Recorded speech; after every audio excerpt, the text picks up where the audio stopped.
नमस्ते, शुभ प्रभात। दैनिक जागरण के महत्वपूर्ण खबर में आप सभी का स्वागत है। आज हम बात करेंगे दैनिक जागरण की कुछ महत्वपूर्ण खबरों के बारे में। साथ ही उसके एक यूपीएससी जो पिछले विगत वर्ष पूछा गया प्रश्न है उसे भी सॉल्व करेंगे। याद रखिएगा, दैनिक जागरण का राष्ट्रीय संस्करण, जिसमें आप लोग को वही खबरें मिलेंगी जो आपके परीक्षा के पॉइंट व्यू से इंपॉर्टेंट होगी। आशा करती हूँ कि आप लोग को यह खबर अच्छी लगे। धन्यवाद। चलिए देखते हैं इसकी क्या खास खबरें, उन्हें एक एक करके देख लेते हैं। खबर की तरफ आगे बढ़ने से पहले हम प्रश्न को देखेंगे, उसके बाद हम खबरों को एक एक करके देख लेंगे। चलिए देखते हैं इसका प्रश्न क्या है। यह सिविल सेवा परीक्षा विगत वर्ष 2018 का प्रश्न है। प्रश्न है, निजता का अधिकार को जीवन एवं व्यक्तिगत स्वतंत्रता के लिए अंतर्भूत भाग के रूप में संरक्षित किया जाता है। भारत के संविधान में निम्नलिखित में से किस उपयुक्त कथन को सही एवं समुचित ढंग से अर्थित होता है। नीचे कथन दिए हुए हैं। अनुच्छेद 14 एवं संविधान के 42वें संविधान संशोधन के अधीन उपलब्ध। और दूसरा है अनुच्छेद 17 एवं भाग 4 में दिए गए संशोधन के नीतिश तत्व। अनुच्छेद 21 भाग 11 में गारंटी अधिनियम की स्वतंत्रताएं। अनुच्छेद 24 संविधान के 44वें संविधान संशोधन के अधीन उपबंध। तो आप लोग से अनुरोध है कि आप लोग इसका आंसर कमेंट बॉक्स में जरूर बताएं। और इस क्वेश्चन का पूर्ण हम वीडियो को लास्ट में जरूर करेंगे। अगर आप लोग को इसकी पूरी जानकारी चाहिए तो आप लोग वीडियो को लास्ट तक जरूर देखें। चलिए देखते हैं इसकी क्या खास खबर है, उन्हें एक करके देख लेते हैं। बिल्किस कांड के दोषी फिर जाएंगे जेल। सुप्रीम कोर्ट ने रद्द किया सजा माफी का आदेश, कहा गुजरात सरकार को नहीं है यह अधिकार। सभी 11 दोषियों को 2 सप्ताह से संबंधित जेल अधिकारियों को रिपोर्ट करने का दिया आदेश, कहा पीड़ितों को सुप्रीम कोर्ट में रिट दाखिल कर आरोपियों को रिहाई को चुनौती देने का दिया अधिकार। बिल्किस ने कहा न्याय ऐसा ही होता है, आज का दिन वास्तव में उनके लिए एक नया वर्ष है। आपको बता दें, बिल्किस जो कांड हुआ है ना, बिल्किस कांड, यह गुजरात की राजधानी में 2002 में हुए दंगे के दौरान बिल्किस बानो से गैंग रेप और 7 लोगों की हत्या के जुर्म में 2008 में ट्रायल कोर्ट के आदेश में सभी आरोपियों को दोषी मानते हुए उम्र कैद की और 24,000 आर्थिक रूप से दंड देने का आदेश दिया गया था। गोधरा ट्रेन अग्निकांड के बाद गुजरात में 2002 में हुए दंगों में 5 माह की गर्भवती 11 वर्षीय बिल्किस बानो सामूहिक दुष्कर्म का शिकार हुई थी और उनकी 3 वर्ष की बेटी सहित परिवार के 7 लोगों की हत्या कर दी गई थी। गुजरात सरकार ने इस मामले में दोषियों को उम्र कैद की सजा में 11 दोषियों को 15 वर्ष की जेल काटने का सजा हुआ। जेल में अच्छे आचरण के आधार पर 11 अगस्त 2022 में माफी देकर रिहा कर दिया गया था।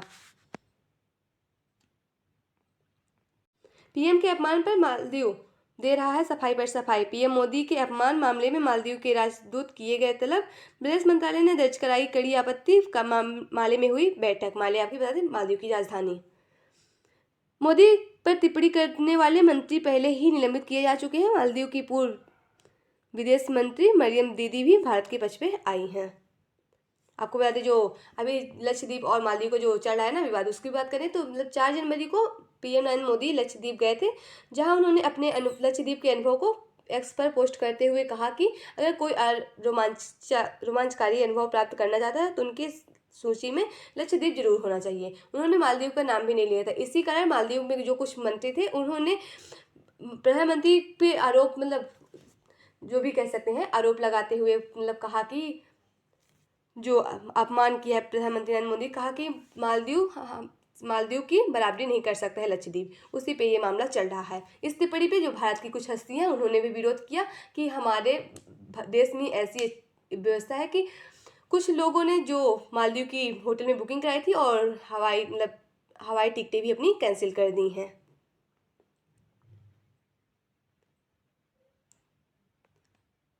पैक्सों से गांव के गरीबों को मिलेगी सस्ती दवाएं। केंद्रीय गृह मंत्री एवं सहकारिता मंत्री ने कहा कि पैक्सों के पास 3 वर्षों में होगी विश्व की सबसे बड़ी भंडारण क्षमता। बिहार, उत्तर प्रदेश, जम्मू कश्मीर, महाराष्ट्र और आंध्र प्रदेश में 5 पात्र पैक्सों को दिन में जन औषधि केंद्र स्टोर कोड प्रमाण पत्र दिए जाएंगे। केंद्र औषधि कोड केंद्र प्रमाण पत्र। आपको बता दें, पैक्सो यानी प्राथमिक कृषि ऋण समिति की बात हो रही है।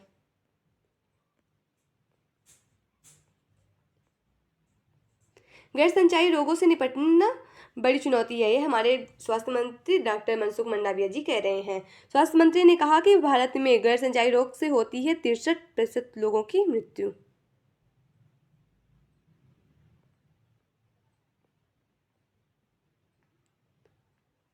सपनों भरोसे की यात्रा है विकसित भारत की संकल्प यात्रा। लाभार्थियों से बोले प्रधानमंत्री, दुनिया में हो रही मोदी की गारंटी की चर्चा। कहा, महिला सॉरी गरीब महिलाएं, युवा और किसान होंगे सशक्त तो भारत भी होगा ताकतवर। आपको बता दें, इसके 50 दिन पूरे हो चुके हैं। विकसित भारत संकल्प यात्रा जो है ना, उसी की बात हो रही है। कोलिजियम पर सुनवाई को बनानी होगी एक खंडपीठ, सुप्रीम कोर्ट कह रहे हैं। सुप्रीम कोर्ट सर्वोच्च अदालत है। संविधान के अनुच्छेद 124 के तहत इसकी बात की गई है। इसकी स्थापना 28 जनवरी 1950 को हुई थी। एक वकील ने पूर्व जस्टिस कौल के इंटरव्यू के आधार पर दी दलील। जस्टिस कौल ने कहा था कि हमें मानना होगा कोलिजियम प्रणाली में दिक्कत है। कोलिजियम प्रणाली की बात करें, भारत में चीफ जस्टिस और सुप्रीम कोर्ट के 4 वरिष्ठतम जजों का एक समूह है, जो 5 लोग मिलकर तय करते हैं कि भारत का जज कौन बनेगा। इसी साल 1993 में जजों की नियुक्ति के लिए देश में कोलिजियम सिस्टम को लागू किया गया था। परेड का हिस्सा बनेंगी महिला अग्निवीर वायु सैनिक इस साल गणतंत्र दिवस परेड के लिए भारतीय वायुसेना दल का होंगी हिस्सा।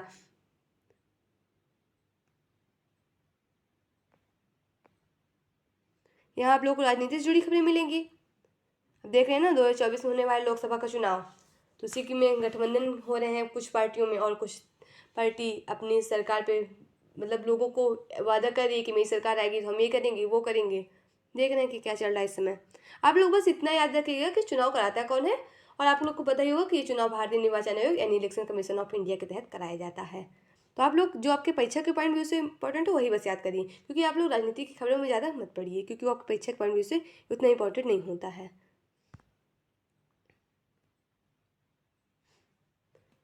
राम मंदिर निर्माण और प्राण प्रतिष्ठा समारोह के विरोध पर औचित्य नहीं। आपको बता दें, जदयू के मुख्य प्रवक्ता एवं पूर्व मंत्री नीरज कुमार ने कहा कि अयोध्या में राम मंदिर का निर्माण एवं और रामलला की मूर्ति की प्राण प्रतिष्ठा के विरोध में कोई औचित्य नहीं है। यह सब सुप्रीम कोर्ट का न्याय निर्णय के अनुसार हो रहा है। श्री रामलला हम सबके लिए पूज्य है। उनके त्याग और समर्पण से युवा पीढ़ी को प्रेरणा लेनी चाहिए।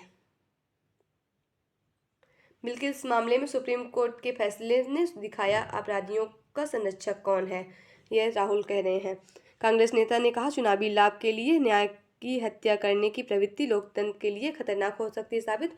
ओवैसी ने की मांग, बिल्किस बानो की माफी मांगे केंद्र सरकार और गुजरात सरकार की भाजपा सरकार। देख रहे हैं यहाँ राजनीति लाग दी गई है, क्योंकि पहले शब्द में जोर दिया गया भाजपा सरकारें। देखिए कब कब हुआ था बिल्किस बानो का मामला। 3 मार्च 2002 में हुआ था अहमदाबाद के पास रणदीपुर गांव में हिंसक भीड़ में बिल्किस बानो और परिवार पर हमला हुआ था। उनके साथ सामूहिक दुष्कर्म किया गया था और परिवार के 7 सदस्यों की हत्या कर दी गई थी। फिर उसके बाद 2003 में सुप्रीम कोर्ट ने मामले में सीबीआई की जांच का निर्देश दिया था। 21 जनवरी 2008 में एक विशेष अदालत ने मामले में 11 लोगों को दोषी ठहराया, उन्हें आजीवन कारावास की सजा भी सुनाई थी। उसके बाद जो अब आज कल जो फैसला आया था 8 जनवरी 2008 को, सुप्रीम कोर्ट ने 11 दोषियों को सजा माफी रद्द कर दी है। देखिए इसका परिणाम क्या जारी होता है उसको हम लोग देख लेंगे क्या होगा। जियो टेक्निकल के साथ ड्रोन से भी किया जा रहा है जोशीमठ का सर्वे।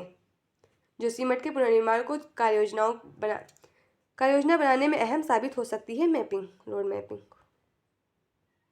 यह आप लोग का संपादकीय पात्र है। यहाँ आप लोग के लिए प्रीलिम्स, मेंस, इंटरव्यू, अन्य प्रतियोगी परीक्षाओं से जुड़ी खबरें मिलेंगी। अगर आप लोग किसी कॉम्पिटेटिव एग्जाम, अन्य वनडे एग्जाम, अगर सिविल सर्विस तैयारी कर रहे हैं, एनसीईआरटी की तैयारी कर रहे हैं, तो उसके लिए आप लोग को इसमें बहुत ही महत्वपूर्ण खबरें मिलेंगी, जिसमें कुछ आर्टिकल दिए होते हैं जो आपके परीक्षा के पॉइंट व्यू से बहुत ही इंपॉर्टेंट होता है, जिससे आप लोग जरूर पढ़िए। तो आप लोग सुन रहे थे कि आप लोग एक जो अभी मामला चल रहा है लक्षद्वीप और मालदीव, उसे भी आप लोग जरूर पढ़िए, क्योंकि आपके जो GS2 का पेपर होता है उसमें आप लोग के अंतर्राष्ट्रीय संबंध में प्रश्न पूछे जाते हैं ना, उसके लिए बहुत ही लाभदायक होगा, तो इसे आप लोग जरूर पढ़िए। लक्षद्वीप यात्रा के कूटनीतिक नीतिहार। मालदीव से भारत के रिश्ते आमतौर पर समान हैं। मालदीव में सरकार बदलने के बाद नए राष्ट्रपति पहला विदेश दौरा भारत का ही करते हैं, परंतु यह पहला अवसर है जब भारत के नए राष्ट्रपति मोहम्मद माइजू ने 8 से 12 जनवरी तक चीन दौरे पर हैं।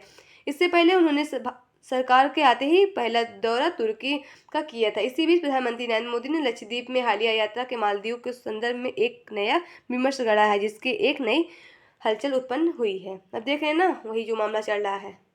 आपको बता दें, अगर मालदीव एक ऐसा देश है जहां पर्यटकों के द्वारा ही वहां की अर्थव्यवस्था चलती है। आपको बता दें, भारत की 90% जो जनसंख्या है वो मालदीव ही जाती है पर्यटक के रूप में।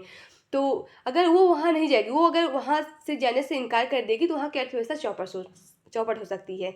इसीलिए यह मामला काफ़ी चर्चा में है। कमाई बढ़ी, आय की असमानता भी घटी। 8 साल में रिटर्न भरने वाले दोगुने हुए, 100 करोड़ से अधिक कमाने वालों की संख्या 6 गुने में बढ़ी है। वित्त वर्ष 2014 से 22 के दौरान व्यक्तिगत आय असमानता 0.47% से घटकर 0.40% हुई है। छोटे शहर और ग्रामीण इलाकों में 2 करोड़ से अधिक परिवार जोमेटो से हर रोज मंगाते हैं खाना। देखते हैं ऑनलाइन व्यवस्था कितना आगे बढ़ रही है।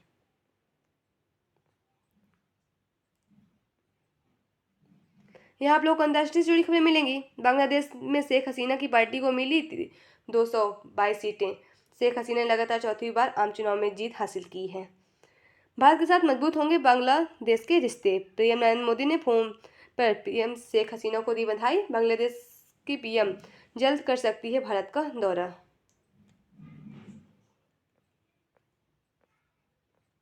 यह आप लोग का स्पोर्ट का क्षेत्र है। यहाँ आप लोग को खेल से जुड़ी खबरें मिलेंगी। आप लोग देख रहे हैं, आप लोग को मैच में बहुत ही इंटरेस्ट है। आप लोग तो एक एक गेंद देखते होंगे।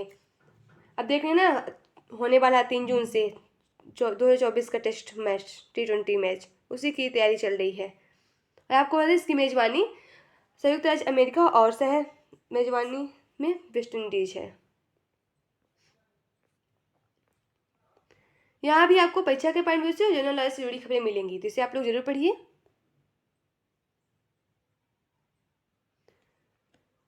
ओपेनहाइमर ने जीते 5 पुरस्कार, बेस्ट डायरेक्टर बने क्रिस्टोफर बॉर्विक ने सिनेमैटिक और बॉक्स ऑफिस के लिए पहला गोल्डन ग्लोब जीता। टीवी सीरीज सेक्शन का भी दिखा जलवा। ड्रामा कैटेगरी में कुल 4 अवार्ड जीते हैं।